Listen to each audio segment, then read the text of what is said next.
بسم اللہ الرحمن الرحیم الحمد للہ رب العالمین والعاقبۃ للمتقین والصلاة والسلام علی خیر خلقہ محمد وآلہ واصحابہ اجمعین۔ آج شرح نحومیر میں ہمارا 30واں سبق ہے، جس میں ہم حروف ندا کی تفصیل کے بارے میں پڑھیں گے، جو کہ حروف عاملہ در اسم کی 5ویں قسم ہے۔ آج کی سبق میں ہم جن اہم موضوعات کو زیر بحث لائیں گے وہ یہ ہیں: حروف ندا اور ان سے متعلق اہم چیزیں، حروف ندا کی تعداد، حروف ندا کا عمل، منادا کے معرف باللام ہونے کا بحث، حرف ندا کا حذف اور تبدیلی، استعاذہ کا بیان، ندبہ کا بیان، ترخیم کا بیان، اور آخر میں ہم ان جملوں کی ترکیب کریں گے جو حروف ندا پر مشتمل ہو۔ سب سے پہلے حروف ندا اور ان سے متعلق اہم چیزیں۔ حروف ندا حروف عاملہ در اسم کی 5ویں قسم ہے۔ ندا کا لغوی معنی ہے پکارنا، اور اصطلاح میں حروف ندا ان حروف کو کہتے ہیں جن کے ذریعے کسی کو اپنی طرف متوجہ کیا جائے۔ جہاں ندا ہو وہاں عموماً 4 چیزیں ہوتی ہیں: منادی، منادا، حرف ندا اور جواب ندا۔ منادی کہتے ہیں پکارنے والے کو، منادا کہتے ہیں جس کو پکارا جائے، حرف ندا جس حرف کے ساتھ پکارا جائے، اور جواب ندا جس مقصد کے لیے پکارا جائے۔ مثال کے طور پر یا یحییٰ خذ الکتاب بقوۃ، اس مثال میں یا حرف ندا ہے کیونکہ اس حرف کے ذریعے پکارا جاتا ہے، اور لفظ یحییٰ منادا ہے اور اللہ تعالی منادی ہے، اور خذ الکتاب بقوۃ جواب ندا ہے۔ حروف ندا کی تعداد۔ حروف ندا 5 ہیں: یا، ایا، حیا، ای، حمزہ مفتوحہ۔ یا عام ہے، منادا قریب اور بعید دونوں کے لیے استعمال ہوتا ہے۔ ای اور حمزہ مفتوحہ منادا قریب کے لیے استعمال ہوتے ہیں۔ ایا اور حیا منادا بعید کے لیے استعمال ہوتے ہیں۔ حروف ندا کا عمل۔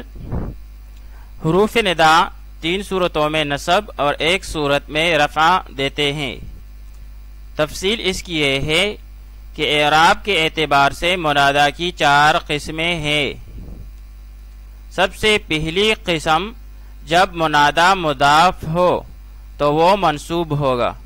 جب منادا مضاف ہو تو وہ منصوب ہوگا، جیسے یا عبد اللہ، اے عبداللہ۔ یہاں پر عبد کی اضافت ہوئی ہے لفظ اللہ کی طرف، اور جب اس پر حرف ندا داخل ہو جاتی ہے تو اسے نصب میں لے جاتا ہے۔ تو حرف ندا داخل ہونے کے بعد ہم اسے کہیں گے یا عبد اللہ۔ دوسری قسم منادا کی، جب یہ شبہ مضاف ہو تو پھر یہ منصوب ہوگا۔ جب منادا شبہ مضاف ہو تو بھی منصوب ہوگا، جیسے یا طالعاً جبلا، اے پہاڑ پر چڑھنے والے۔ اس مثال میں طالعاً شبہ مضاف ہے کیونکہ اس کا معنی جبلاً کے بغیر تام نہیں ہوتا، اس لیے کہ طلوع کے لیے مکان کا ہونا ضروری ہے، اور وہ مکان اس مثال میں جبلا یعنی پہاڑ ہے۔ تیسری قسم منادا کی، جب منادا نکرہ غیر معین ہو تب بھی منصوب ہوگا۔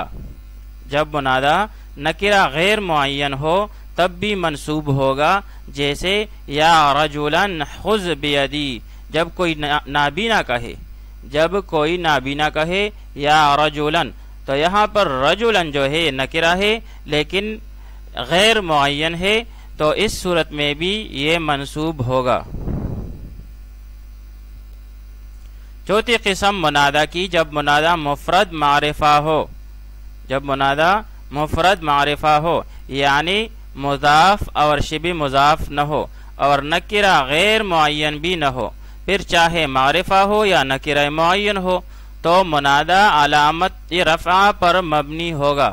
منادا علامت رفع پر مبنی ہوگا، خواہ رفع ضمہ لفظی کی شکل میں ہو، ضمہ تقدیری کی شکل میں ہو، الف کی شکل میں ہو اور یا واو کی شکل میں ہو۔ ضمہ لفظی کی مثال جیسے یا زیدو، یہاں پر زیدو میں زیدو پر کیا ہے؟ رفع ہے اور یہ رفع پر مبنی ہے۔ اسی طرح ضمہ ایک تقدیری کی مثال جیسے یا موسیٰ، الف کی مثال جیسے یا زیدانی اور واو کی مثال جیسے یا مسلمون، اور اسی طرح نکرہ معین کی مثال جیسے یا رجلو۔ مفرد 4 چیزوں کے مقابلے میں آتا ہے۔ یہاں پر ہم نے کہا منادہ مفرد معرفہ ہو، تو جاننا چاہیے کہ مفرد 4 چیزوں کے مقابلے میں آتا ہے۔ کبھی مرکب کے مقابلے میں آتا ہے، کبھی جملے کے مقابلے میں آتا ہے، کبھی تثنیہ اور جمع کے مقابلے میں آتا ہے، کبھی مضاف اور شبہ مضاف کے مقابلے میں آتا ہے۔ یہاں پر منادہ کی بحث میں مفرد مضاف اور شبہ مضاف کے مقابلے میں آیا ہوا ہے۔ منادہ کا معرف باللام ہونا۔ اگر منادہ معرف باللام ہو تو حرف ندا اور منادہ کے درمیان مذکر کے لیے ایھا اور مؤنث کے لیے ایتھا کا فاصلہ لاتے ہیں۔ اگر منادہ معرف باللام ہو تو حرف ندا اور منادہ کے درمیان مذکر کے لیے ایھا اور مؤنث کے لیے ایتھا کا فاصلہ لاتے ہیں۔ مذکر کی مثال یا ایھا الانسان ما غرک بربک الکریم، اور مؤنث کی مثال یا ایتھا النفس المطمئنہ۔ مذکورہ فاصلہ لانے کے لیے شرط ہے، اور وہ شرط یہ ہے کہ وہ الف لام عوضی یا لازم نہ ہو۔ اگر عوضی یا لازم ہو تو فاصلہ ترک کر دیا جاتا ہے، جیسے یا اللہ۔ اس میں الف لام عوضی ہے کیونکہ الہن کے حمزہ سے بدل ہو کر آیا ہے، یعنی الہن سے حمزہ حذف کیا گیا اور اس کی جگہ پر الف لام لایا گیا ہے، تو یہ الف لام عوضی ہے، اور لازم بھی ہے کیونکہ لاہن کا کلمہ الف لام کے بغیر نثر کلام میں استعمال نہیں ہوتا۔ تو جب الف لام عوضی یا لازم نہ ہو تو یہ فاصلہ لایا جائے گا ایھا کا اور ایتھا کا۔ کبھی کبھار حرف ندا اور منادہ کے درمیان ھذا یا ایھذا کا فاصلہ بھی لاتے ہیں، جیسے یا ھذا الرجل یا ایھذا الرجل۔ حرف ندا کا حذف اور تبدیلی۔ کبھی حرف ندا کو حذف کر کے اس کے عوض منادہ کے آخر میں میم مشدد لاتے ہیں، جیسے اللہم، اصل میں یا اللہ ہوتا، یا حرف ندا کو حذف کر کے اس کے عوض لفظ اللہ کے آخر میں میم مشدد لایا تو اللہم ہو گیا۔ کبھی کبھار حرف ندا کو حذف کر کے اس کے عوض کچھ نہیں لایا جاتا، جیسے یوسف اعرض عن ھذا، یہ اصل میں یا یوسف ہوتا۔ اسی طرح خاص طور پر دعا کے مقام میں جہاں ربنا یا ربی استعمال ہوا ہو تو اس سے پہلے حرف ندا محذوف ہوتا ہے، یہ اصل میں یا ربنا اور یا رب ہوتا ہے، جیسے ربنا ظلمنا، رب زدنی علما وغیرہ۔ ایک بات اور اہم ہے کہ حروف ندا کبھی تحسیر یعنی حسرت کے لیے بھی استعمال ہوتے ہیں۔ اس وقت اسم کی خصوصیت نہیں ہوتی، حروف پر بھی داخل ہوتے ہیں، جیسے یا لیتنی کنت ترابا۔ استعاذہ کا بیان۔ استعاذہ کے معنی ہیں فریاد کرنا اور مدد چاہنا۔ استعاذہ کے معنی ہے فریاد کرنا اور مدد چاہنا، اور جس سے مدد چاہی جائے اس کو مستعاذ کہتے ہیں، اور جس کے لیے مدد چاہی جائے اس کو مستعاذ لہو کہتے ہیں۔ مستغاث بھی حقیقت میں منادہ ہی ہوتا ہے، البتہ اس پر لام استعاذہ مفتوح آتا ہے اور مستغاث لہو پر لام مکسور آتا ہے، جیسے یا للقوم للمظلوم، اے لوگو مظلوم کی مدد کو پہنچو۔ اسی طرح اپنے ساتھیوں سے مدد طلب کرتے وقت کہا جاتا ہے یا لاصحابنا، اے میرے ساتھیوں۔ اسی طرح کوئی قابل تعجب بات دیکھتے وقت بھی کہا جاتا ہے یا للعجب، کس قدر تعجب کی بات ہے۔ نیز پانی یا گھاس کی کثرت دیکھ کر بھی کہا جاتا ہے یا للماء یا للعشب یا للبحر وغیرہ۔ یہ قاعدہ ہے کہ منادہ مستعاص مجرور ہوتا ہے جیسے یا للقوم، یہاں پر آیا ہے قوم مجرور آیا ہے۔ ندبہ کا بیان۔ ندبہ کے لغوی معنی ہے میت کی خوبیاں بیان کر کے رونا، اور اصطلاحی معنی ہے دہائی دینا، حسرت و افسوس کرنا، مصیبت زدہ کا واویلا کرنا، مرنے والے کی خوبیاں یاد کر کے رونا۔ ندبہ کے لیے مخصوص حرف وا ہے اور یا بھی مستعمل ہے۔ اردو میں اس کا ترجمہ ہائے سے کیا جاتا ہے، جیسے وا زیدہ ہو، ہائے زید، وا سیدہ ہو، ہائے سردار، وا حسرتہ ہو، ہائے افسوس، وا مصیبتہ ہو، ہائے مصیبت۔ پکارنے والے کو نادب اور جس کو پکارا جائے اس کو مندوب کہتے ہیں۔ مندوب بھی منادہ ہی ہوتا ہے۔ منادہ مندوب کا حکم عام منادہ کی طرح ہے، جیسے وا زیدو، ہائے زید، وا عبداللہ ہے، ہائے عبداللہ۔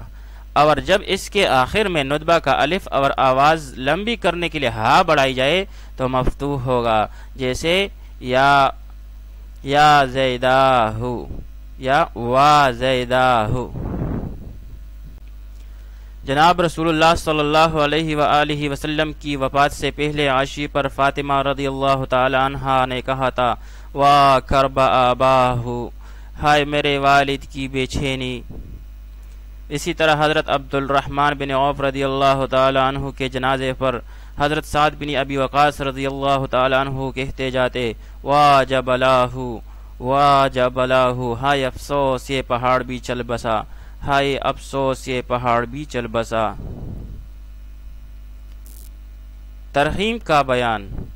ترحیم کے لغوی معنی ہے دم کاٹ دینا، اور اصطلاحی معنی ہے منادہ کے آخر سے ایک یا دو حرفوں کو تخفیف کے لیے حذف کرنا، اور ایسے منادہ کو منادہ مرحم کہتے ہیں۔ منادہ مرحم پر ضمہ بھی جائز ہے اور حرف کی اصلی حرکت باقی رکھنا بھی جائز ہے، جیسے یا مالکو کو یا مالی اور یا مالو کہہ کر، اور یا منصورو کو یا منصو کہہ کر پکارنا درست ہے۔ اسی طرح یا حارثو سے یا حاری، یا عباسو سے یا عبا، یا فاطمتو سے یا فاطمو، اور یا مروانو سے یا مروہ۔ ترکیب کریں۔ یا ابراہیم اعرض عن ھذا، اے ابراہیم اس سے اعراض کیجئے۔ یا حرف ندا قائم مقام ادعو فعل کے، ادعو فعل مضارع واحد متکلم کا سیاہ ہے، اس میں انا ضمیر مرفوع متصل ضمیر مستتر واجب الاستتار نکالیں گے جو مرفوع محل ہو کر اس کا فاعل بنے گا۔ ابراہیم مرفوع لفظاً منصوب محلاً مفعول بہ، پھر یہ فعل اپنے فاعل اور مفعول بہ سے مل کر جملہ فعلیہ انشائیہ ہو کر ندا ہوئی۔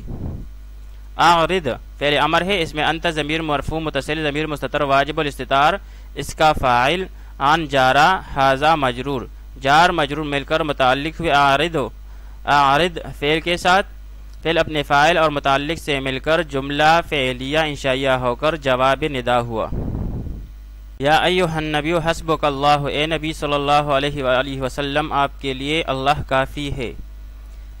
یا حرف ندا قائم مقام ادعو فعل کا، ادعو فعل مضارع واحد متکلم کا سیاہ ہے، اس میں انا ضمیر مرفوع متصل ضمیر مستتر واجب الاستتار، اس کا فاعل ای مضاف، ہا ضمیر مجرور متصل مضاف الیہ،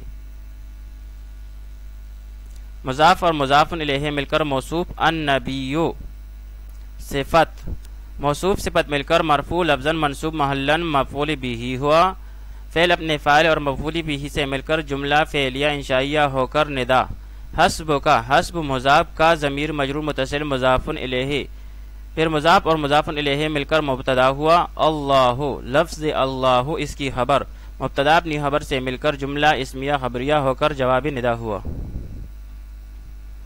یا عبداللہ اقیم الصلاۃ، اے اللہ کے بندے نماز قائم کر۔ یا حرف ندا قائم مقام ادعو فعل کے، ادعو فعل مضارع واحد متکلم کا سیغہ، اس میں انا ضمیر مرفوع متصل ضمیر مستتر واجب الاستتار، اس کا فاعل عبد مضاف، اللہ مضاف الیہ، مضاف الیہ مل کر ہوا مفعول بھی، فعل اپنے فاعل اور مفعول بھی سے مل کر ندا، اقیم الصلاۃ، اقیم فعل انت ضمیر، اس میں ضمیر مرفوع متصل ضمیر مستتر واجب الاستتار، اس کا فاعل الصلاۃ منصوب بالفتح لفظا مفعول بھی، پھر یہ فعل اپنے فاعل اور مفعول بھی سے مل کر جملہ فعلیہ انشائیہ ہو کر جواب ندا ہوا، یا جاہلا اجہد فی طلب العلم، یا جاہلا اجہد فی طلب العلم، اے جاہل علم کے حاصل کرنے میں کوشش کر، یا حرف ندا قائم مقام ادعو فعل کے، ادعو فعل مضارع واحد متکلم کا سیغہ، اس میں انا ضمیر مرفوع متصل ضمیر مستتر واجب الاستتار، اس کا فاعل جاہلا منادا مفعول بھی، فعل اپنے فاعل اور مفعول بھی سے مل کر جملہ فعلیہ ہو کر ندا ہوئی، اجہد فعل امر انت، اس میں ضمیر مستتر واجب الاستتار، اس کا فاعل فی حرف جار طلب العلم، طلب مضاف العلم مضاف الیہ، مضاف اور مضاف الیہ مل کر مجرور ہوا فی حرف جار کے لیے، فی حرف جار اپنے مجرور سے مل کر ظرف لا متعلق ہوا اجہد فعل کا، اجہد فعل اپنے فاعل اور متعلق سے مل کر جواب ندا ہوا، یا آدم اسکن انت و زوجک الجنت، اے آدم ٹھہریے آپ اور آپ کی بیوی اہلیہ محترمہ جنت میں، یا حرف ندا قائم مقام ادعو فعل کا، ادعو فعل مضارع واحد متکلم کا سیغہ، اس میں انا ضمیر مرفوع متصل ضمیر مستتر واجب اور استتار، اس کا فاعل بنے گا، آدم منادا مفرد معرفہ محلا منصوب، اس کا مفعول، فعل اپنے فاعل اور مفعول بھی سے مل کر جملہ فعلیہ ہو کر ندا، اسکن فعل امر، اس میں انت ضمیر مستتر مؤکد، اور پھر یہ دوسرا انت ضمیر مرفوع منفصل تاکید کے لیے آیا ہے، پھر مؤکد و تاکید مل کر معطوف علیہ، واو عاطفہ زوجکا میں زوج مضاف کا ضمیر مجرور متصل مضاف الیہ، پھر یہ مضاف اور مضاف الیہ مل کر ہوا معطوف، پھر یہ دونوں معطوف علیہ اور معطوف مل کر ہوا فاعل اسکن فعل کے لیے، الجنت مفعول فیہ، فعل اپنے فاعل اور مفعول فیہ سے مل کر جملہ فعلیہ انشائیہ ہو کر جواب ندا ہوا۔